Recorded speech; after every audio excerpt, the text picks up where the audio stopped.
Hey guys, welcome back to the Fine Cut. Today's guest is Reece, and Reece, what are we going to be talking about? Today we're talking about Rian Johnson. Yes, finally, we're doing the Rian Johnson. I'm so excited to talk about Rian Johnson. Yeah, we were originally supposed to do a Glass Onion episode, and was supposed to release around the time Glass Onion was released on Netflix, but yeah, time happened. We couldn't get it. Our winter break happened, but now we're here because he has a new show on Peacock that we're going to talk about, as well as Glass Onion. So yeah, do you want to talk about Glass Onion first? Yeah. Yeah. All right. So cut some onions. Lock the doors. Stay in your rooms. Everyone Is in danger. All right. When's the murder mystery start?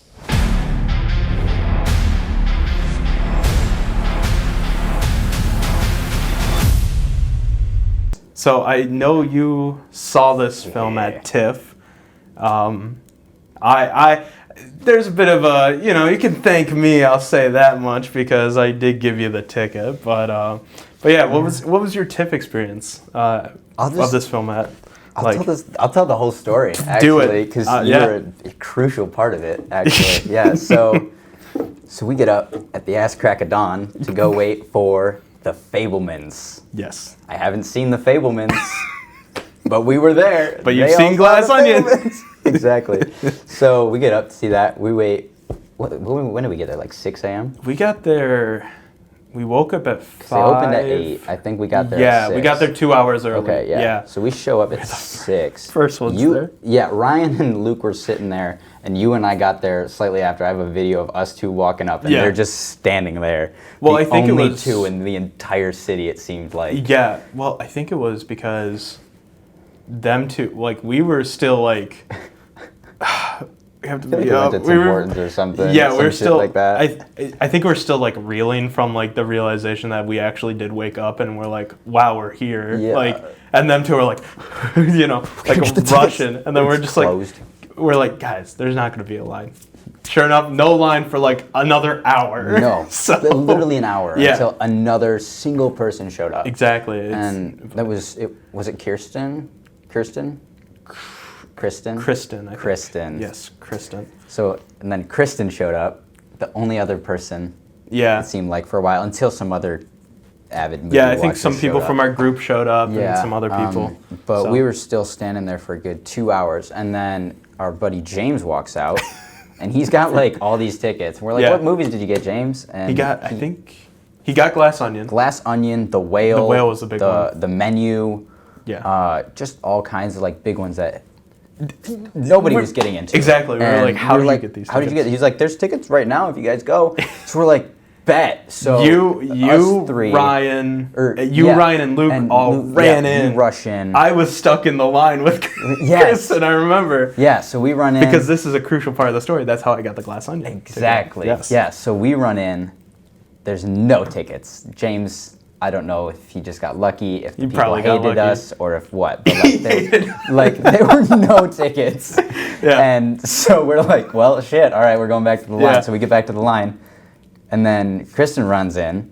Yes. And did you go in with her? No, I stayed in the line, and she ran in, and she said, there's a Glass Onion ticket. That's right. Because there was 2 Glass Onion tickets. Mm-hmm. And she's like, I got one. They're saving one for one of you. She just bidding our passes. She basically pointed at me and went, come with me. Okay. So because you all three went in. Yeah. And so it was kind of that's when you went in. That's when I went in, because it was kind of okay, you guys went in, I get to go in now. So I don't know how I ended up in there a second time. I think I just kind of went. Yeah. Well, because I was at the desk with Kristen, and they were like, here's your Glass Onion ticket. I'm like, wow.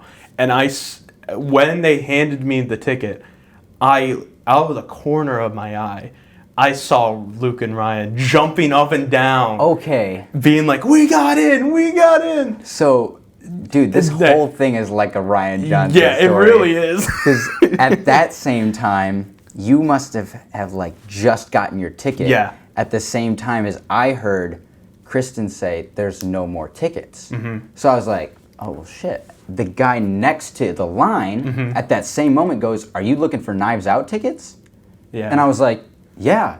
And he's like, I've got an extra one I can transfer to you. I was like, dude, that would be amazing. Yeah. Thank you so much. So he's like trying to transfer me this ticket, and it just wouldn't Yeah, work. TIFF had a weird like transfer policy. I think it was just because it was like too close to the movie time or something like that. Yeah, but like couldn't get it to work. Yeah. And then that was when I also, out of the corner of my eye, see Luke going, hey, we're going in. I'm like, oh shit, we gotta go. So it's like, I guess I won't be seeing Knives Out this time. Yeah. We're going up the escalator, and you turn around and go, damn, I don't know what to do with this Knives Out ticket now. Like, oh man. It's like, I'll take it. Yeah. I'll take it. Yeah, you waited 2 hours to get a Glass Onion ticket. I'm fine with that. I mean, I was fine seeing the Fablemans. I ended up seeing Glass Onion anyways, so I was perfectly fine, and I'm glad that you got to see the one that you were most like anticipated. That for. was the one that I was like really very anticipated. But I mean, I'll let you, because you were one of the first people to see it. I think you saw it the day after its premiere. The day after, yeah. So I was the second screening of it, I think. Because, I saw it at 9:30 the next morning, which blows my mind because the whole cast was there. But so basically, I wasn't expecting that at all. Like, so I sit down, I'm in my spot way up, and there's like a reporter guy next to me. I hear him talking with somebody else about like writing a journal. And then Cameron Bailey's like, we got a very special guest here. He was there at... Yeah. Oh, wow. He's like, we've got somebody here who's going to come out and talk. And Rian Johnson walks out. And I'm like... Hey, guys. He's like, hey, guys. Thank you, guys. I have the whole thing on video of him saying it. He's like, hey, guys, thanks for coming out. This has been a really big project of mine. Stick around afterwards. We got the entire cast and crew here. Or not entire cast and crew, but we got the if you got the entire crew, I'd be like, hey, bring them out. I want to talk to these guys. But no, we got the whole crew here, the cast. I meant. Wow, that's. But yeah, and then he goes in. We watch the movie. It's the movie, and afterwards they all walk out. The whole. I still crew except for Dave Bautista. He was the only one that wasn't there. Dang. But I do remember you coming back because after Fablemans, I went and saw Wendell and Wild. Oh yeah, that's one I didn't get to. I think that after Wendell and Wild is when we all like kind of regrouped. Right, because I was trying to get to Wendell and Wild. Yeah. I was walking past, I think, as you guys were like all getting in. I was like, I'll go find some food. Yeah. And then I remember, whenever I see Daniel Craig now, all I can think of is what he said at your screening. So it was the day after the premiere. So obviously they had all been drinking the night before. So they were celebrating. I mean, Daniel Craig, up until this moment, had been sitting there like, just like kind of rubbing his head. And he's like, you got to ask the question. He's like kind of like stumbling through it. He's like, I'm sorry, I have a hangover.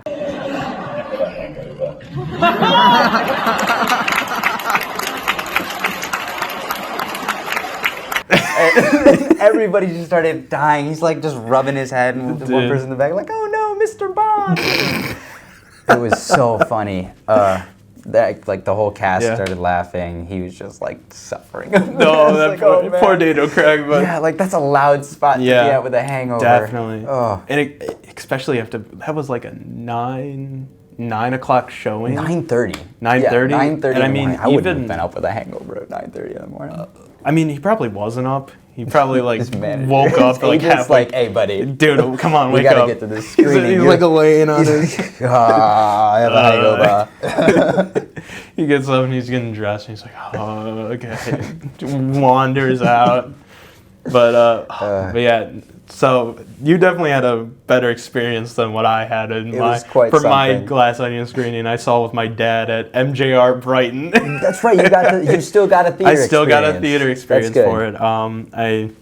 I mean, definitely different, but it's still nice to definitely see it on the big screen, and I hope Netflix does a lot more of these. I know they do, but I feel like they need more. Yeah, I hope they do it for Knives Out 3. I think they made a decent buck with this. So I'd say probably. But because I work at MJR, of course, I got it for free. So ooh, nice. That's a score. I had to pay. Actually, no. Technically, you did not. Technically, you got one I got for it for free. Yeah. And then the next time I saw it was on Netflix. So since we've talked about it for the TIFF trip for 10 minutes now. Oh, yeah. But what do you think of Glass Onion? Because for me, Glass Onion was a nice sequel, but it was definitely like below the original. In my opinion. Yeah. Interesting. I have a weird way of thinking about it. They're very like on par for me, and I guess my favorite just kind of depends on what mood I'm going for. Yeah. Because they're very big tonal shifts. Like this one is a lot more lighthearted than the first one is very dark. I watched them back to back when it got released on Netflix, so it was cool to see that difference. But like this one is so much more light. The story is lighter itself. The comedy is there. The first one isn't as comedic. The first one I think has a lot of comedy. It's definitely a comedy film, muted but more. I think with the colors, because it is set during the fall, and it's it's all this, and it's in Massachusetts. I want to say. I think so. Massachusetts. Please don't come at me. I don't know. Somewhere on that. I coast. love Knives Out, but it's definitely on. It's not California. Yeah, it's on the East Coast and definitely higher up in the East, or upper East Coast. Right. But with all the colors, it's very muted, but that comedy kind of definitely comes out, especially with like, the donut hole thing. It's like inside of a donut. Yeah. So there is that comedy, but I definitely see where you're coming from with the Glass Onion, kind of because it's set in Greece and it's a lot more sunny, it's a lot more brighter. So, but yeah. Yeah. A lot more comedic elements there, I think, and then like the actors themselves all have a bit more of a comedic background for Glass Onion as well. Yeah. So I think that factors in too. But yeah, he's still Rian Johnson. Still Rian Johnson. It just screams. The more I've seen his work, the more I can just kind of tell. He loves to play with time.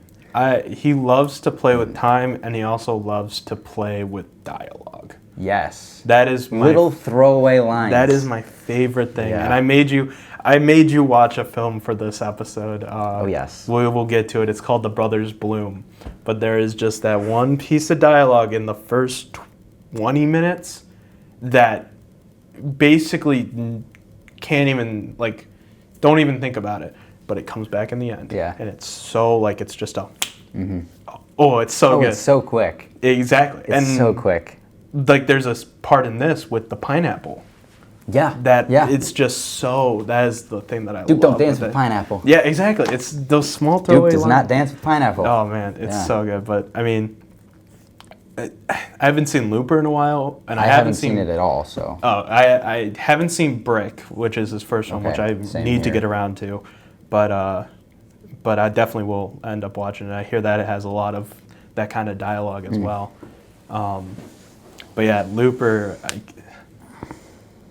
You said time, and Looper is probably the biggest one with time. That's what I'm thinking. I really need to because time travel. I don't want to spoil it because you haven't seen it, but it definitely there's one of the big elements is time travel. So I've read the premise. So. Yeah. So but yeah, when you brought up time, that's it's so good. Speaking but of time. When he brought back Star he brought back Skywalker as a ghost. Yeah, Last Jedi was a thing. Moving on. I have my stuff about the Last Jedi. I don't think it was his fault. No. It was just messy. Let's just say that. He got thrown at the director's role. Pretty much. Yeah. But we're going to talk about his better. We don't talk about. We won't judge on that one, Ryan. Ryan, you don't. Yeah. But I mean, I'll look at it this way: if the backlash from Last Jedi made him sit down and go, "Screw these guys! I'm going to make a masterpiece," and he wrote Knives Out. I'm fine with it. Thank you, I'm Last fine with Jedi. it. Fine with that. Exactly. Look at it that way, guys. Yeah. Last Jedi gave us Knives Out. Gave us Knives Out. So. But yeah, but yeah, back to Glass Onion. Yes, Glass Onion. We're gonna go into spoilers, of course, because it's been out on Netflix for over a month now. Yeah. If you haven't seen it, Go watch it. I was able to keep this quiet from September through December. Pretty much, yeah. I need to talk about it. Okay. Yeah, you had time to go see it in theater. You had time on Netflix. You had time on Netflix. Come on, you guys. got time to pirate it. I Exactly. didn't say that. This is not sponsored by 123 Movies. This is not sponsored by anybody. Definitely not 123 Movies. No, not at all. If it exists on digital, it's got to rip somewhere. What? You didn't hear it from us. But yeah, so I wanted to ask you, especially since a big thing about Glass Onion was, or that a lot of people didn't, I saw a lot of criticism, was that they kind of had this weird, like, the whole, like, unraveling the mystery with the twin situation. Oh, yeah. Some people didn't like it. Mm-hmm. What did you think? I liked it. I thought it was a pretty... Yeah, I didn't see it coming. Yeah, I didn't either. You could probably ask my dad when I was seeing it in theaters, like, I went from to that, like, as soon as that happened. I mean, yeah, I can see where people might get upset where there's like an element of convenience or something like that, but I don't know, for the story and everything, I think it worked pretty well. Yeah, definitely. It definitely keeps the twists and turns coming. Oh, yeah. So. And that's what I think was great about Knives Out, the original, is that it's like... That one doesn't have any of these weird little...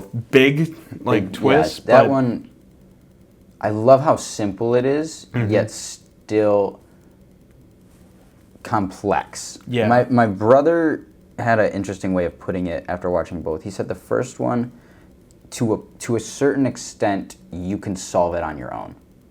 Yeah. This one, you can't. You have no idea that she has a sister. Yeah. So, like, you can get to a certain point, and then, like, I forget what it was, if that was the case with the first one, but still, like, it seems a little bit more straight there. Mm-hmm. And I personally think it keeps it a little more, you know, it keeps it a little different. So it's not like, you're not getting another Knives Out. Exactly. You're getting a brand new movie that, and I think even Rian Johnson has said he didn't want, the full title of Glass Onion is Glass Onion, a Knives Out mystery, and he did not want that Knives Out mystery tagline on it. Really? He did not, because, and I personally... I didn't actually know that, so he just wanted it to be Knives Out? No, he wanted the first one to be Knives Out, Onion. and the second one to be Glass Onion. Okay. And I was like, I would have preferred that too, because I think, especially with like, because the main inspiration, I mean, if anyone has even read something about Knives Out, his inspirations are Agatha Christie, and I can't say the detective's name, but I know his last name's Peru or something like that. But each of those have different titles. I mean, Murder on the Orient Express, Death on the Nile. It's those, and you don't need, you know, they didn't say, an Agatha Christie adventure. Yeah, exactly. You don't need that. Yeah. But I definitely, like I said, it definitely mixes it up a little bit, and it keeps these movies separate enough that I'm like, these are their own story. Don't compare them to the first one. But it's just mainly because Benoit Blanc comes back. That's really it. That's it. But I mean, even in the Murder on the Orient Express and like Death on the Nile, the same detective is in there, different cast and everything. Yeah, it's the same detective. So it's like, I didn't actually know that. I'm not too familiar with Agatha Christie as opposed to Rian Johnson, but you know. Yeah, I mean, I just know of it because of the Kenneth Branagh films that came out in the past few years. So. I haven't seen them either. I just know about them. Gotcha. Yeah. But yeah, so yeah, Glass Onion I think is great on its own, and I agreed. So, but yeah, any other thoughts about Glass Onion? Because I think we could. No, I think we're. Yeah, it's a good movie. It's a good movie. It can be a standalone film exactly. too. You don't need to watch the first one to enjoy the second one. That is perfectly put. Yeah. What do you? I should ask you. Where do you think the third one should go? Like location wise? wise? Because we had the East Coast, Upper East Coast for the first one. We had Greece for the second one. Where should the third one be? I'm feeling someplace cold. Okay. With some snow. That'd be Maybe some mountain-esque, Put it in like Canada. a cabin or something. Oh, Canada would be cool. Yeah. Oh. Yeah, like up like a woodsy cabin or something. Put it in. Hey Ryan, come to Michigan. Put it in the. Come on down. Come to Michigan. Put it in the UP. Yeah. Put it during the cool. winter. You know, maybe contact us too and get us on that set. We know. I know how to work a camera. I'm working 3 right now. Look at this. Please. Hire us, please. Please, Ryan. Ryan Johnson, if you see this, I would love to work for you. Please. With you. This becomes a 20-minute video of just us begging please, Rian Johnson. Please. It's like the SpongeBob. He just please. But please. But yeah, no, Glass Onion is great. Honestly, I think that's a really good idea, putting that in kind of a. Cool. It's another tonal shift. Yeah.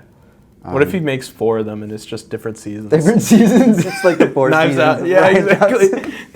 Yeah. Knives Out 1 fall. Knives Out Glass Onion summer. Winter. Wait, no. Technically, it takes place. So spring is he's going to Easter Island. Yeah. He's all the flowers and flower garden somewhere. Yeah, I was thinking. I know he kind of had tropical in this one, but even more tropical for the second one, or even maybe even something like The Big City. Oh, okay. Like a big city murder mystery. That would be a lot more. That would be a complete tonal shift too. It would be more condensed because everything he's done so far has kind of felt open as far as I mean, we got some little sprinkle of The Big City in this one when we go to his house, where he spends his time playing Among Us. Among Us with Kareem Abdul-Jabbar and man, it's really writers. I will say one thing that I'm dang, is that Stephen Sondheim and Angela Lansbury's last roles on screen are playing Among Us. Oh man! I will say I did log on to Among Us just to get the Benoit Blanc outfit that they were promoting. So. But yeah, man, fair. Yeah, Glass Onion was good. I really enjoyed it. Yeah. Actually, I know we've got to get to Poker Face, but what do you think about him doing it with the Muppets? Have you seen that? Doing what with Knives Out with the Muppets? Have you seen that? No. People online want Rian Johnson to write Knives Out 3 to be the Muppets. It's the Muppets. That would be a tonal shift.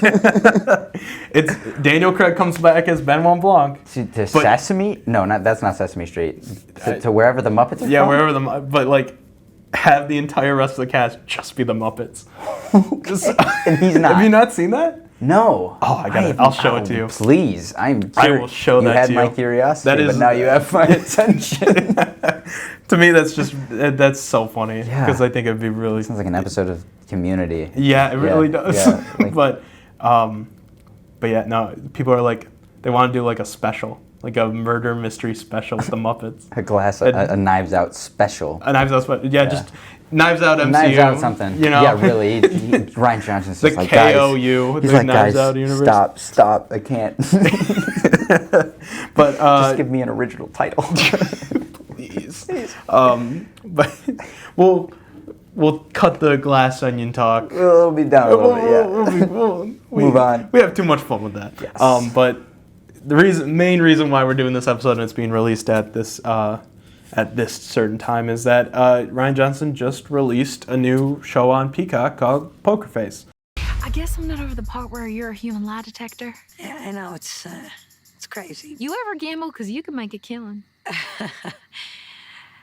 Nah. I've been in the right place, but it must have been the wrong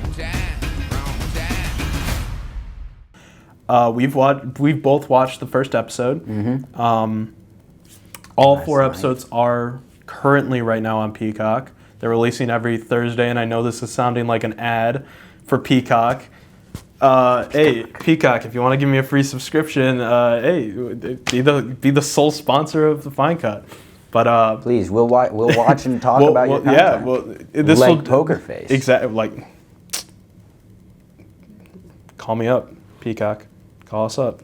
But yeah, so Poker Face. What you think of the first episode? of Poker Face. We're going into spoilers? Yeah. Why not? If you've not seen the first episode of Poker Face, just pause it. I'll keep it to a minimum, but pause it. Yeah. And go watch it. Yeah, watch it. Just watch it. It's good. It's good. So if you can't, maybe don't listen to the spoilers, but also they're I'll quite put, interesting. You know what I'll do? I'll check my editing skills. I'll put a time right here to jump to. Look at that. Getting a little fancy with the time jump. You know, like Rian Johnson does time jump. Yeah, he does. You can move around, have some fun with it. But yeah, so go to this time if you don't want any spoilers on Poker Face. So yeah, what'd you think of Poker Face? I thought it was really good. I did too. I really, once again, he's got the time. He's got time editing. Just like right from the start. So you get that whole side story of, what's her name? I can't remember. I honestly couldn't remember. House cleaning lady. But the main. Oh, Charlie. Charlie. Natasha Lyonne. Natasha Lyonne. Charlie's friend, this house cleaning lady. I didn't even realize that was her with the shades and the black eye coming in until they took the shades out of the locker. I was like, oh, that's right. That was her. But they do that whole little side story, and then at the end of that, with the phone call, you hear the. So you ready to do this? And then you hear that slight little bit of Natasha Lyonne's voice going, okay. And I was like, okay, that's our first little bit of Rian Johnson doing some time. And then we go, now it's her story leading up to that same moment. And then you get that, it hits again. You're like, there it is. Yeah. And then he does it a third time, I'm pretty sure. Or at least a little bit. Maybe not a third time. But you kind of just figure more out along the way. And no. Yeah, you get story, aftermath. Yes. And then the aftermath was fucking crazy. It is. I was not expecting Adrian Brody to be that short-lived of a character, for lack of a better word. I think the main inspiration for the show was Columbo, and that's what. So that's how most of the episodes of Columbo are. Is that it's here's what happened. We know as the audience what happened, and it's the suspense of seeing if he can figure out at the end. And so I was like, dang. And then that Adrian Brody, I was like, wow, just all right, I'm going to kill him off right now. I thought he was going to be a recurring character. That's a big name. Exactly. I mean, if you look at the cast listing on this, it is big insane. Cast. And now I'm thinking, are they going to do kind of a different little somebody dies each episode? Yeah, I think that's what it's going to be. Is that someone dies each episode? And she's going to just there. She's going to be the detective and try to solve it. Yeah. And but the two that Benjamin Bratt's character, I think it's Benjamin Bratt, the Cliff, the Cliff. security guard, he's going to be a recurring character. Okay. And then you hear a little bit of who's going to be a recurring character at the end. I don't know. On the phone, do you know who that is? It's his dad. It's his dad. Do you know I recognized the phone number right away when it was missed caller ID. In the middle was 555. I was like, oh, that's the same. That's got to be his dad. And do you know who's playing his dad? Ron Perlman. That's Ron Perlman. I saw him in the cast list. I just didn't know who he was playing. So them two are going to be the recurring characters, but the main character is Charlie. Okay. Played by Natasha Lyonne. But yeah, dude, Adrian Brody that was so kills himself fast. Oh yeah. I was I don't know why. If he was gonna jump like that, I don't know why I expected it to not hit as hard. Yeah. But I was like, oh, he's gonna jump. As he was walking towards it, I was like, oh, he's about to jump. Yeah. And then he did, but when he did, it hit a lot harder than I was expecting it to, because it's just and you just hold on him falling. You hold it, exactly. And I was like, wow, we're just here. Oh, yeah, we're just... Yeah. It's, oh man, I will say the one thing is the one thing that I think is big about Poker Face, that you kind of have to get used to it, that it's TV. Mm-hmm. Yeah. There's a bit of an acting difference. There's a bit of an acting difference. There's also a bit of kind of setting difference, in my opinion. You can definitely tell it's lower quality, but it's still really good. Yeah, it's better TV quality. Oh, definitely. For sure. And so, because the big thing was that Adrian Brody jump is that you can definitely tell the effects in the background. Yeah. But I mean, still, it's. I mean, you're going to a Rian Johnson. When you see Rian Johnson's name on it, you're not looking and going, "Oh my gosh!" I can't wait to see the special effects. Exactly. You're not going for that. You're going for the story, the writing, the editing. Yeah, exactly. Yeah. And so, Poker Face is just. It's that in a TV show. So if you like small bursts of Rian Johnson, honestly, Face, he's executive producer on it, I think. Okay. So yeah, it's he got some authorship here. And I think he's authorship, whatever it is. One of those. Yeah. It's sorry, history classes. I tried. They're similar. Yeah. Wow. But I think he is directing. He directed and wrote the first episode. Okay. I think he's. So we've got his prime work. That is him right there. About, yeah. I think he's only directing the second episode. Okay. And I think he's coming back to direct the 10th episode. About his direct. There's 10 episodes. There's 10 episodes of Poker Face. So wait, which ones? The first one? The first one he wrote and directed. The second one he directs. Okay. And I think the 10th one he's coming back to direct. I don't know if he's coming back to write. That's according to the Wikipedia page. So hey, I could be completely wrong. Another thing about his directing is he likes the zoom. I noticed that zooms. in there. Yeah. I noticed that he also likes to, when a character points to something, he moves the camera to there and then moves it back. Not only that, another thing, it just made me think of it, reactions. He loves reaction shots. So like at the beginning, you see Charlie's friend leaving, and then somebody looks at her. And she goes. You see her leaving, and then you see her leave, and then it just holds. It just holds friend on her. Looking at it. And it comes back. It's just a little reaction shot, or like that. It brought me back to the first Knives Out, where he's like, "You're gonna come downstairs and pretend to be me." He's what's the son's name? Whatever the older son by Sheen. Michael Shannon. Michael Shannon. Yeah. Not Michael Sheen. Michael Shannon's character. He's like, you see his reaction to turning around. It's kind of like the same feel where you like see somebody reacting to something, and you're like, oh, that's a key little element. Definitely. Yeah. Yeah. It's There, like I said, Poker Face just has so much. It's so just Rian Johnson has his hands all over it, and I'm so happy. I'm so happy he made a show. But you brought up Adrian Brody, so and know what that means. And I know we're running out of time here. It's all right. But you brought up Adrian Brody, and I did make you watch a film for this episode, and that is, I've already said it, The Brothers Bloom.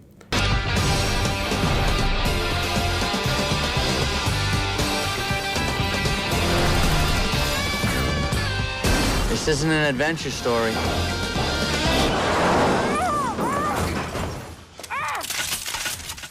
Well, it totally is.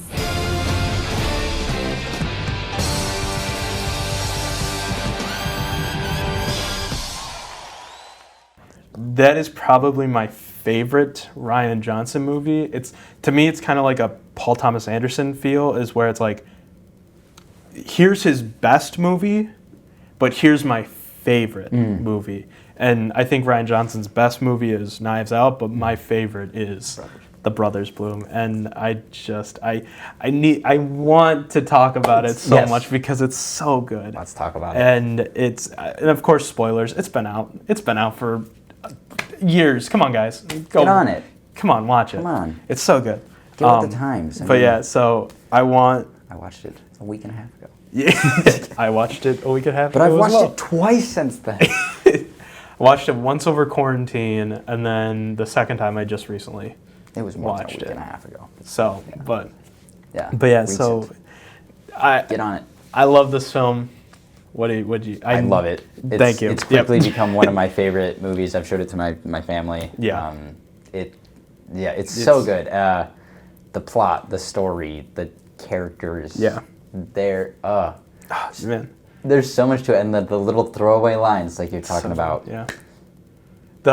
my favorite part of this, my favorite part, and of course, like I said, spoilers. The perfect con. You can see it in that. The movie is the perfect con. Everyone gets what they want. Everyone. And it's so. He gets the perfect con. They got the perfect con. They get the perfect con. Oh my gosh. He gets the girl. She gets a life. He gets his trick. He gets his trick. When you think about it, it's like, really, Mark Ruffalo? Like, yeah, that's what you're in this that's for? what your whole thing was? Like, really? But even then, it's like you sit and you think about it. Like, that was my first reaction. It's like, okay, your perfect con was the thing you wanted was that you just got your trick done, and then it's like, if you think about it, no, it's not. That's not what he wanted. He wanted Bloom to be happy, and he got that, and it's so good. It's so. That gave good. me chills. It's like I said, and of course this entire like section is just gonna be us going, this movie's great. This movie's so good. There's gonna be no like Weeping real. over it. Yeah. But yeah, it. I love to get to actual some content from it. It's so funny. Shoot, man, I'm just bad with names. Her the female. Rachel Weisz's character. Yeah. Penelope. Yes. Penelope. She crashes all the time. Yeah. Just constantly crashes this bright yellow Lamborghini. Mm-hmm. Within like 5 minutes, you'll see it like coming in the background of a shot. Yeah. Like it's just coming up on like a new like trailer or like she's signing the papers for a new one. Yeah. She's always wrecking and getting this new Lamborghini like it's nothing. And oh man, it's such the 1.74 million.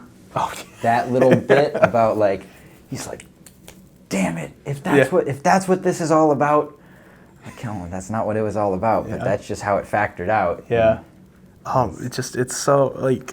There's so many little things. It is Rian Johnson being like, I'm gonna make a kind of a lighthearted comedy, but an underlying drama. Mm-hmm.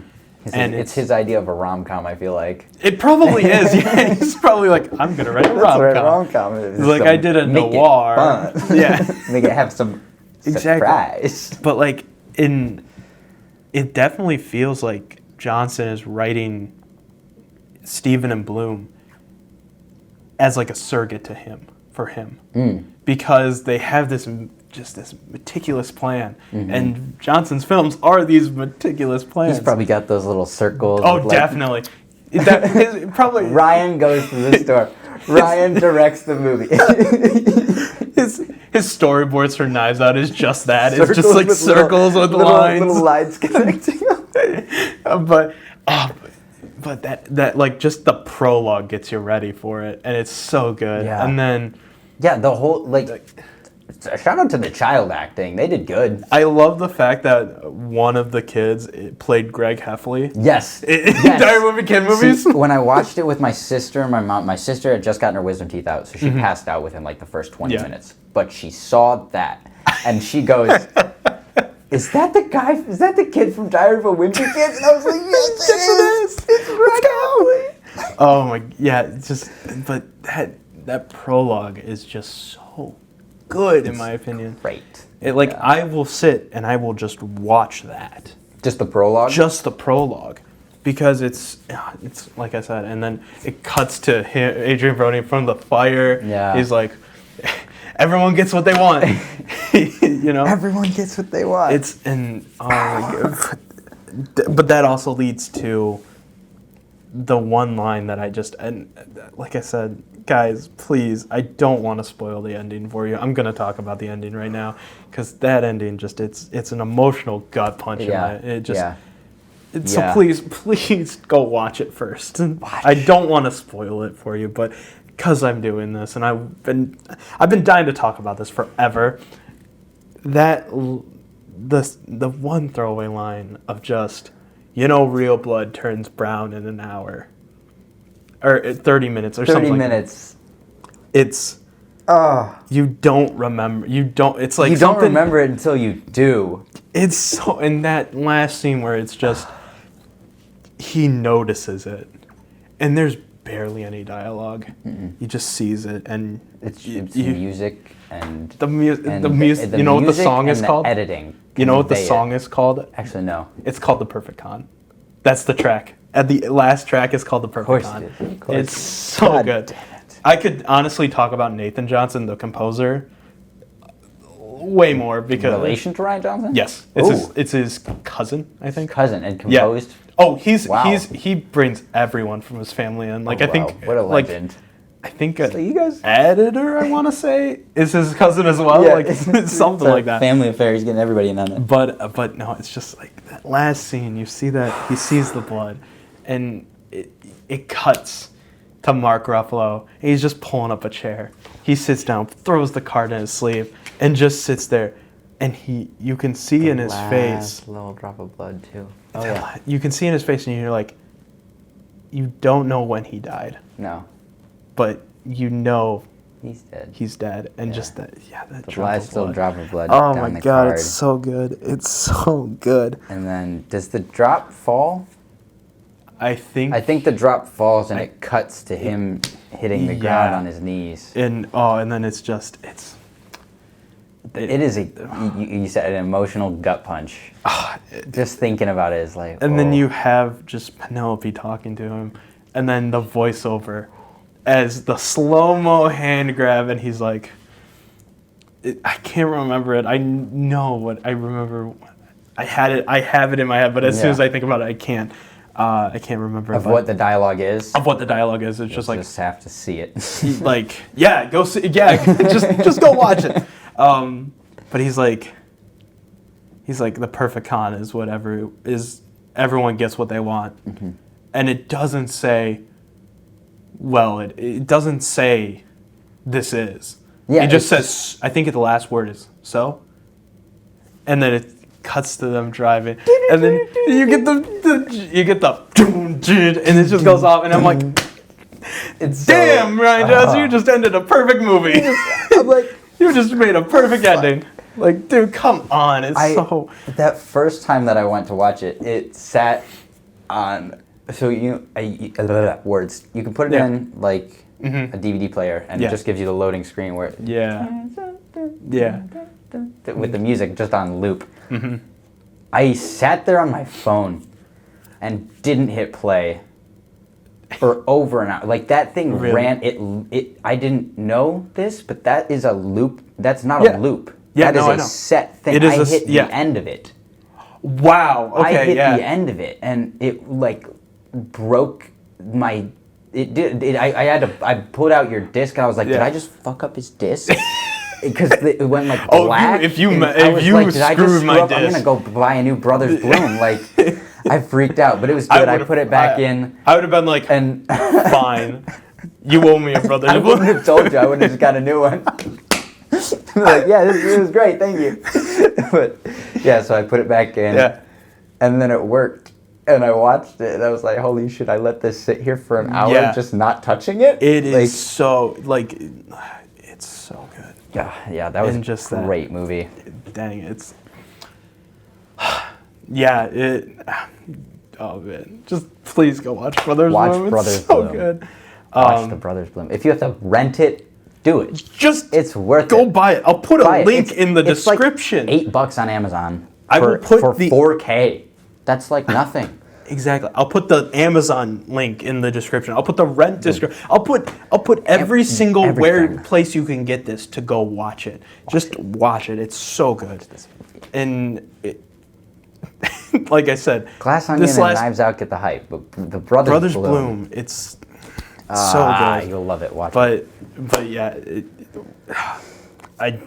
like we said, just go watch Brothers Bloom. Watch Glass Onion and Knives Out as well, and watch Poker Face because all of Rian Johnson's stuff is great. Just if you haven't checked out Rian Johnson, check out Ryan Johnson. Just check him out. He's so good. Fantastic. And you can tell by us fangirling over him.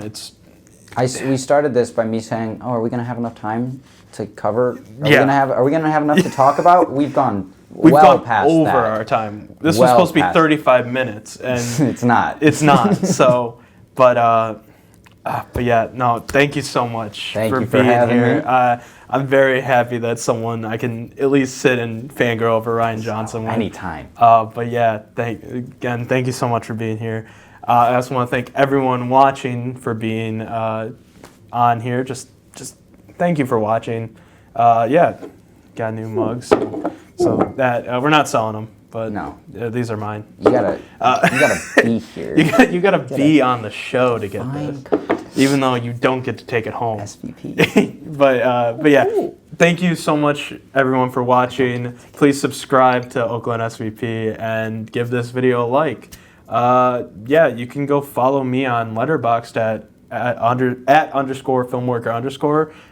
Reece, you want to promote it? What's your Letterboxd? What is my Letterboxd? I think you should be able to follow me on Letterboxd at Reece Car. I'll put it on screen. Reece Car with a C. I'll put it on screen. So the cups got to the S. You know, the original.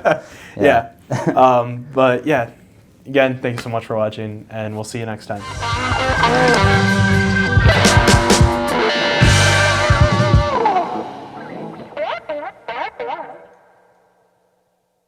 Yeah.